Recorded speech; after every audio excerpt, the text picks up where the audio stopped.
Okay, so we're on to the invoice screen now. So if we go on to there, right, here we have our invoice and estimate screen. So you'll see here we've got various charges that were added on automatically by the system. So this came from our prices when we created the funeral. And you'll also notice that there's a lot of references down here that say auto. They are all the ones that were created as we were going through entering the record and pressing the plus buttons. These were created automatically for us, so by the time you get to the invoice and estimate screen, hopefully it should be fairly filled in, and the information there will be accurate. So we've got £1,000 funeral director fees. We've got a transfer fee of nothing, which is incorrect, so I'm going to edit that and we'll change that to £100 and save it. There we go. We've got a coffin at 400, our cars, yep, that all looks fine. So all the information is correct here. If you want to edit any of those figures or edit any of the descriptions, you can just press the pencil next to the item, change it, change the price if you want to, then press the little disc to save it. So let's just change the price of the limousines. So pencil on the limousines line. The price is currently 200. Let's say we're only going to charge this family 100. And then there's a little floppy disk here to save. That's done. So now the limousines are £100. You can move these transactions up and down if you want to. So let's say we want the efficient before the doctor on the disbursements. We can highlight it with the green button, and then we can just use the up and down arrows up here. So there we go. So we've now got the minister will come before doctors when it prints off the disbursements. So the buttons across the screen, we have add a disbursement, so that will just add a general disbursement. Like I say, hopefully by the time you get to this screen everything will be there, but if there's something missing you can add a disbursement manually. You can add flowers, which will be a disbursement, but it will list the flowers into a separate category. Core funeral director charge, so we can add another cyan charge on there if we want to. Additional funeral director charge, so we could add something like extra mileage. Yep, let's do that one. So we'll click the briefcase, choose the drop down, right, additional mileage. Yep, there it is, it's £1. So it was 52 miles, so it's £52. Floppy disk to save. Done, there you go, so we've now got additional mileage.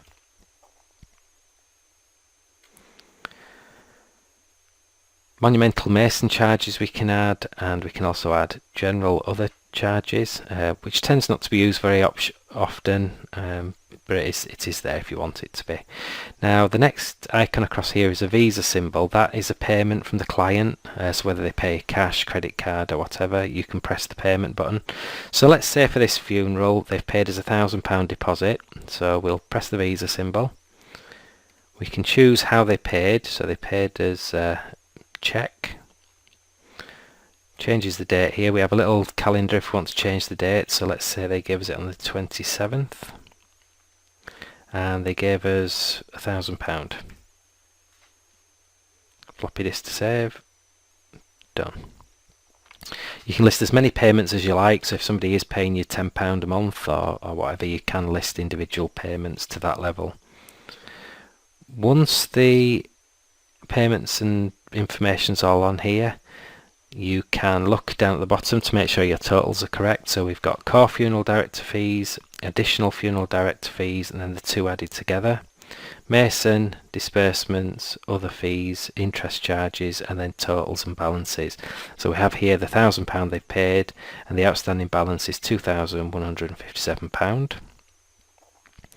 We need to fill in the details at the bottom of the invoice when we send it out, so we'll edit that. We're going to send the invoice to the original client, so there's the details. We then fill in an invoice date, so let's say we're going to send it out on the 10th of June. This gives us an automatic date of when it's due for payment, and we can go click save. So that's it, that invoice has now been sent out. And it's complete. The other buttons on here, we have various interest buttons for adding interest and calculating interest. The up and down let you move the transactions so they're in a different sort order. There is an automatic sort. If I just press that one, you'll see the transactions have all sorted now. So we've got core at the top, additional, then disbursements, and then payments. The padlock here, I would use it, I think. If you lock an invoice, so we've pressed the little padlock, that's now locked. It now isn't allowing me to add any more charges to this invoice. So I've sent it out, I've locked it, I don't want any more changes doing. It also disables all the blue plus buttons that are around the record, so you can't now accidentally add other charges to this invoice. If you decide you do want to change it, or you do want to add something, you can press the padlock again, and then you can access all of the options. The little traffic light icon over at the end, you possibly don't need to use this unless you integrate with a third-party account system. Then you can use that button to post to third-party accounts. At the top of the invoice here, it says that this is the primary invoice, and that's the only selection we've got. If you want to do a sundry invoice for this funeral, so let's say a different family member is going to pay for something separate like flowers, you can create up to 35 sundry invoices on a funeral. Also, if somebody comes back to you 6 months down the line and says, oh, I've decided I want to buy a necklace, or I want to buy an ashes casket, or whatever, you can create a sundry invoice. It doesn't matter that the funeral was 6 months in the past. The new invoice will have its own dates, and it will fall into its own financial year. So it's absolutely fine for you to add sundry invoices to a funeral, even if it's years down the line.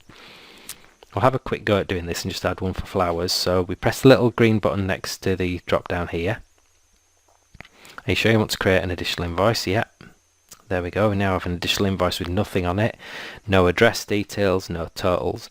So we're going to add flowers, floral tributes, and the price £80. Save.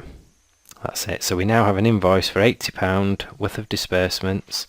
Total £96 because it's got VAT on it. We can now do edit here.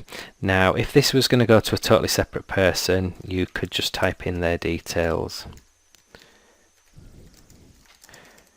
like so. Choose your invoice date. So like I said, this can be any time you like really. Let's say August the 17th, it's due then. And save. Right, so we've now done a sundry invoice. So you can see up at the top here it says 2 invoices exist for this record, and we're on sundry invoice 1. We can toggle back to the primary invoice, make changes. We can toggle to the sundry invoice. If you want to delete a sundry invoice, if you've created it by accident, you do need to clear the transactions off of it first. So I'll get rid of this floral tributes. And then over here there's a delete button, so you can delete the sundry invoice. Like I say, if there's things on that invoice, then it won't let you do that.